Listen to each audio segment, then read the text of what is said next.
কৰি যাব পাৰিম। এই বমানী বিলত আমাৰ তেন্তেলীয়া ৰজা পানবৰ ৰংপে ডাঙৰীয়াই নৱোদয় আগবঢ়ায় আৰু এই নৱোদয় আগবঢ়োৱাৰ পিছতে আমাৰ ডিমৰীয়া অঞ্চলৰ সমূহ ৰাইজে মিলি একেলগে মাছ মাৰে। আচলতে ডিমৰীয়া বুলিয়ে নহয়, ডিমৰীয়াৰ বাহিৰৰ হাজাৰ হাজাৰ মানুহ আহে আৰু মানুহ আহি ইয়াত মাছ মাৰি ফূৰ্তি কৰে, আনন্দ কৰে আৰু ভোগালীক আদৰে। মাছ পালেতো ভালেই, সকলোৱে একেলগে এসাঁজ খাব আৰু নাপালেও কোনো কথা নাই।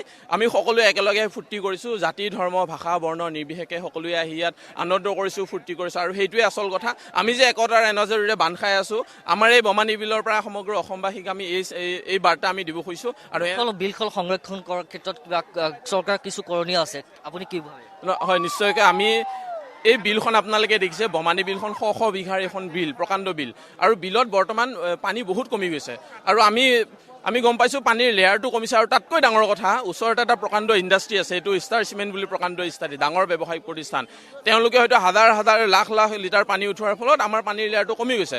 আৰু আমি শুনিছোঁ তেওঁলোকে আমাৰ প্ৰাণ যি দিগাৰু বিলত কিবা বান্ধ দিছে বুলি শুনিছোঁ আৰু সেই বান্ধটোৰ কাৰণে দিগাৰু বিলৰ পানীটো আমাৰ বমানী বিলত নোসোমায়। আৰু এনেদৰে যদি চলি থাকে আমাৰ ডিমৰীয়াৰ যি প্ৰাণ, দিগাৰু নদী, বমানী, দুৱনী, তামুলীদফা, পাৰাখালী, এইবিলাক হ'ল আমাৰ প্ৰাণ। আৰু এই প্ৰাণবিলাক যদি তেওঁলোকে ধ্বংস কৰাৰ ষড়যন্ত্ৰ এনেদৰে অটুট ৰাখে, আমি ডিমৰীয়াবাসী হিচাপে দুখ পাওঁ। আৰু আমি অনুৰোধ জনাইছোঁ চৰকাৰক, যি বেদখল হৈছে আৰু যে ফেক্টৰীবিলাকৰ আগ্ৰাসন, এই আগ্ৰাসন ৰোধ কৰি আমাৰ এই বিলসমূহ ৰক্ষা কৰাৰ কাৰণে তেওঁলোকে নিশ্চয় ব্যৱস্থা গ্ৰহণ কৰিব।